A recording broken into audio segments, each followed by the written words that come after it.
Merci Mina et Stéphane de m'avoir invité. C'est une invitation sympathique de l'association. C'est la première fois que ça se fait.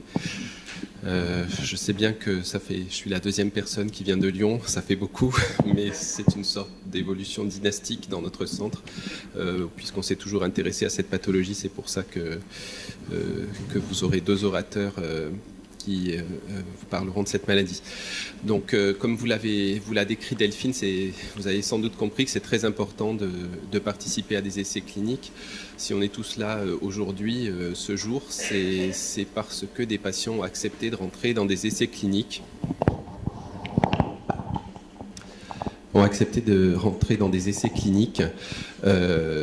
Lorsqu'on ne connaissait encore pas bien les inhibiteurs de tyrosine kinase, par exemple, et s'ils n'avaient pas accepté, eh bien, il n'y aurait toujours pas, vous seriez toujours traité par interféron et nous serions toujours en charge des effets indésirables très importants de l'interféron. Alors, je vais vous dire juste deux mots. Je n'ai pas pu être là ce matin, je m'en excuse, mais je pense que François-Xavier Mahon vous a parlé du groupe français de la LMC, le groupe Phi-LMC, dont il est le président, dont Delphine est la trésorière, je suis le secrétaire.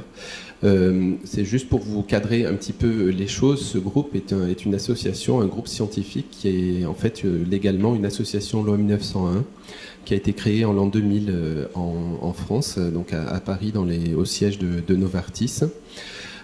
C'est un groupe académique, c'est-à-dire qu'il ne contient que des médecins qui ne sont pas salariés de l'industrie pharmaceutique, mais des médecins qui travaillent dans les hôpitaux où ils sont au contact des patients ou des prélèvements de ces patients, ou alors il s'agit de scientifiques qui travaillent avec vos cellules et essayent de comprendre pourquoi cette maladie survient et quels sont les moyens de la traiter au mieux tous les jours. Alors, les objectifs principaux de cette association, c'est l'établissement d'essais thérapeutiques académiques. Donc, on est 14 ans plus tard, on a promu 20 essais académiques au cours de toutes ces années pour essayer d'améliorer le traitement. Merci Stéphane.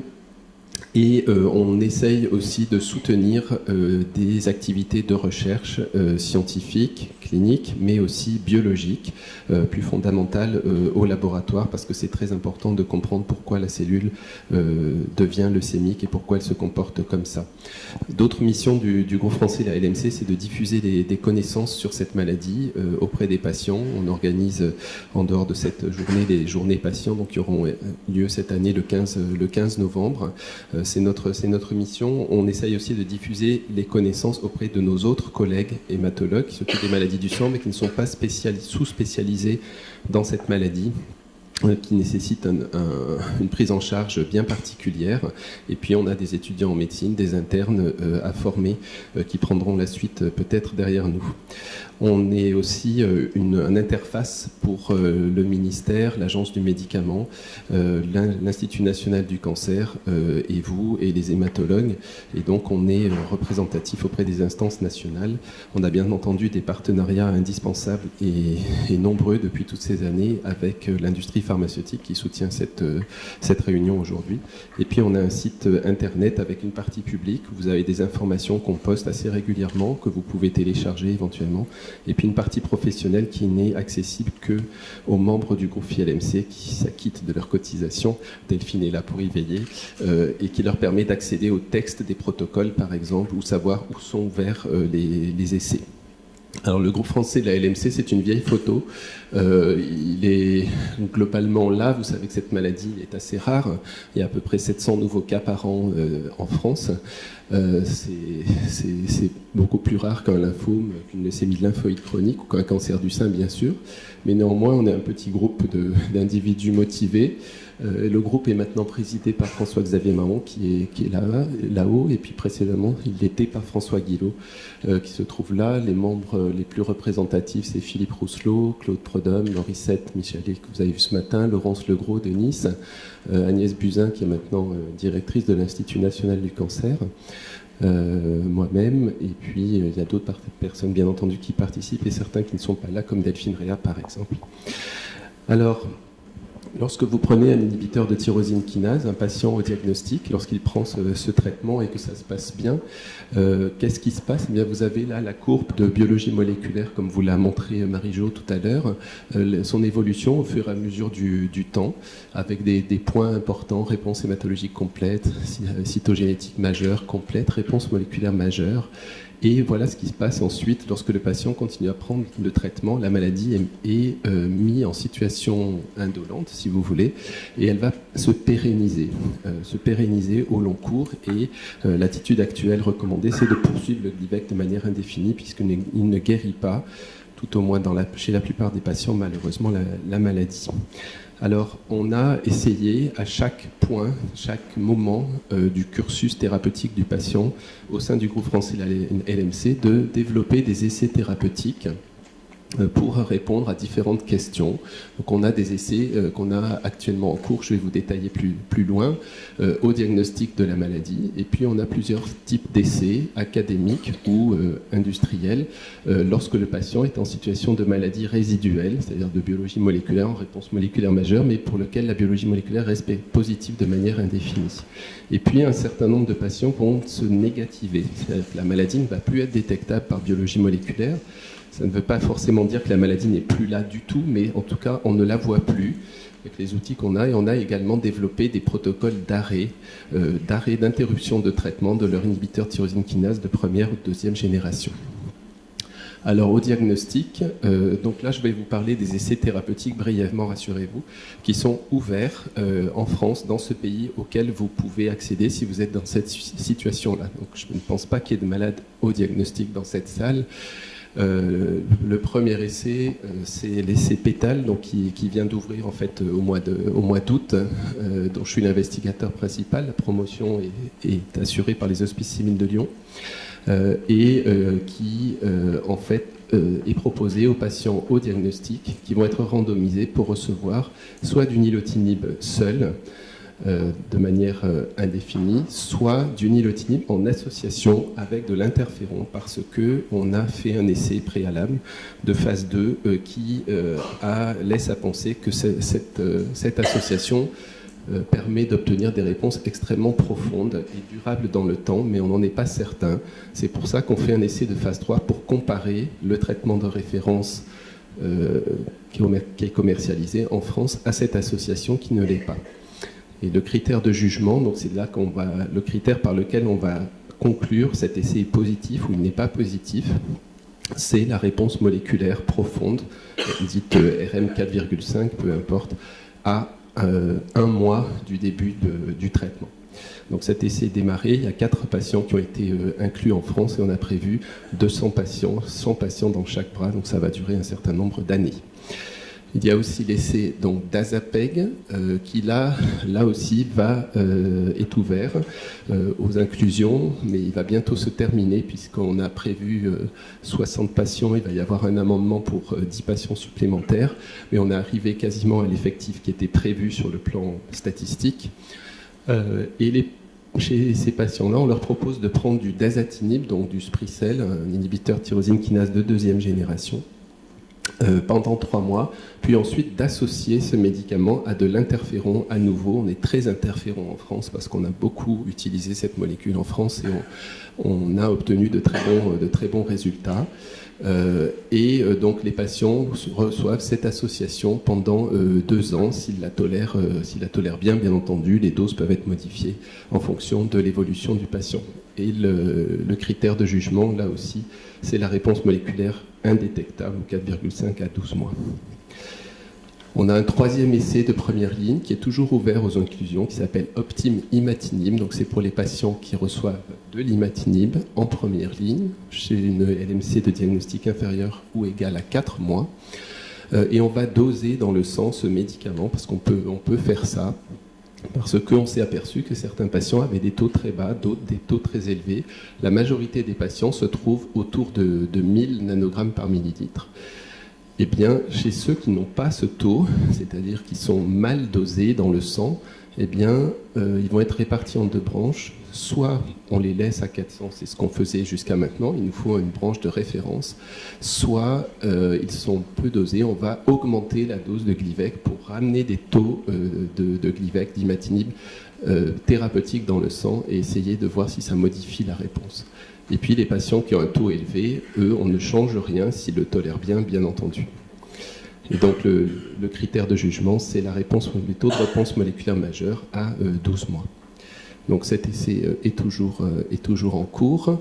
Je vais passer sur les résultats pour voir donc maintenant les essais en situation de maladie résiduelle qui sont listés là. Donc il y a un essai qui est un petit peu compliqué, je ne vais peut-être pas rentrer dans les détails, qui s'appelle le MIM. MIM, c'est le monitoring de l'imatinib mesylate. On va monitorer dans le sang les taux de Glivec chez des patients qui sont en bonne réponse, cytogénétique complète, mais pour lesquels la biologie moléculaire reste positive de manière indéfinie, ce qui est la majorité des patients actuellement. Je ne vais pas rentrer dans le détail, mais il y a tout un process où on dose le médicament dans le sang et on augmente la dose chez une partie des patients, en fonction de la tolérance bien sûr, pour voir si ça permet d'améliorer la réponse moléculaire. Donc le critère de jugement, c'est l'efficacité d'adaptation de la dose d'imatinib au dosage plasmatique. Donc c'est Gabriel Etienne qui est l'investigateur principal et l'Institut Bergonié comme promoteur. Il y a eu l'essai ACTIM, donc Philippe Rousselot était l'investigateur principal à Versailles, parce qu'on a constaté chez des patients traités par Glivec qui étaient diabétiques et qui recevaient un antidiabétique qui s'appelle la pioglitazone ou Actos, eh bien, on a constaté une amélioration de la réponse moléculaire lorsque ce médicament était initié, de manière tout à fait fortuite. Et donc Philippe a construit cet essai thérapeutique de phase 2 qui s'appelle ACTIM, qui, donc, chez des patients déjà traités par imatinib, en réponse cytogénétique complète, mais avec une biologie moléculaire toujours positive, eh bien, associé pour un an cet Actos, cette pioglitazone, et on fait la biologie moléculaire régulièrement. Donc cet essai est clos aux inclusions, mais il y a une réactivation de cet essai sur une autre forme qui va s'appeler ACTIVE et qui va proposer dans une branche des stratégies similaires. Il y a encore l'essai Choices, donc c'est un essai dont la promotion est aux Hospices civils de Lyon, dont je suis l'investigateur principal. Il y a encore 2 places pour les inclusions, mais ça va se terminer dans une semaine, donc je ne sais pas, il faut vous décider.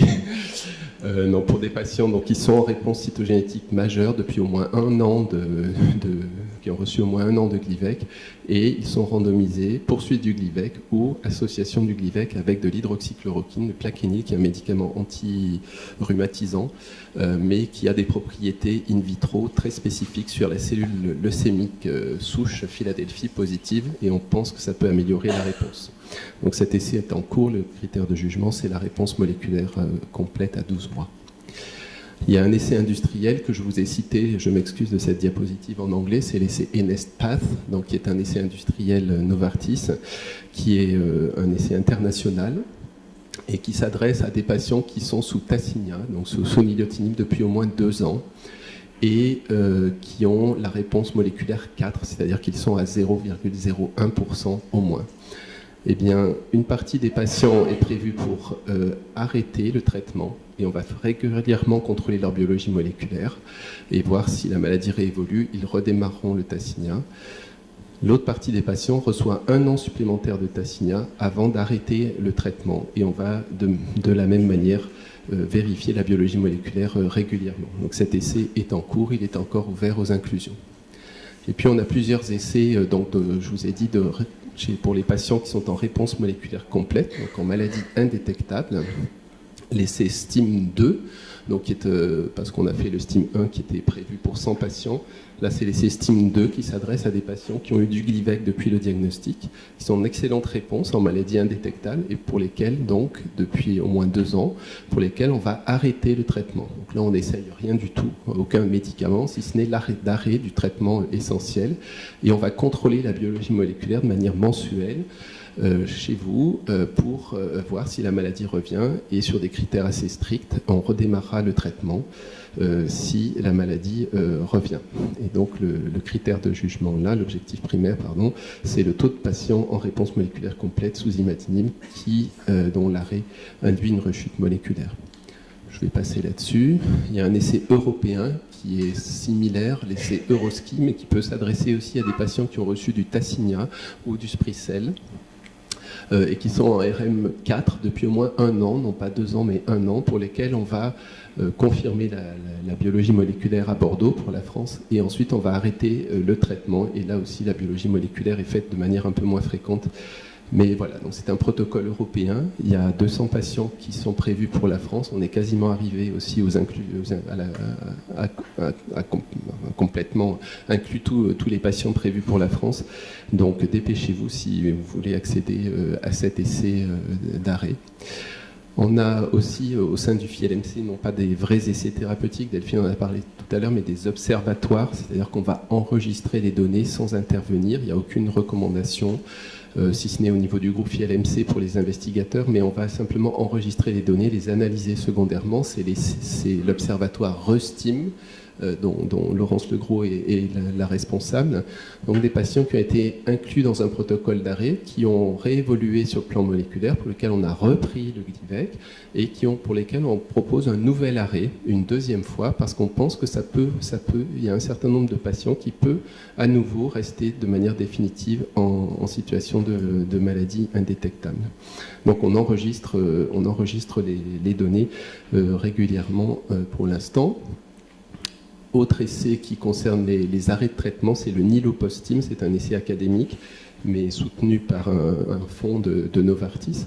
L'investigateur principal, c'est François-Xavier Mahon, et donc qui est proposé aux patients qui sont dans un essai STIM, qui ont réévolué, qui vont recevoir cette fois-ci non pas du Glivec, mais du Tasigna, donc un médicament plus puissant, en espérant que ça permettra d'arrêter définitivement ce traitement au bout de 2 ans, de façon à ce que la maladie ne revienne pas. Donc cet essai est en cours, il y a 5 patients inclus, je crois, au niveau national, il a démarré il n'y a pas très longtemps.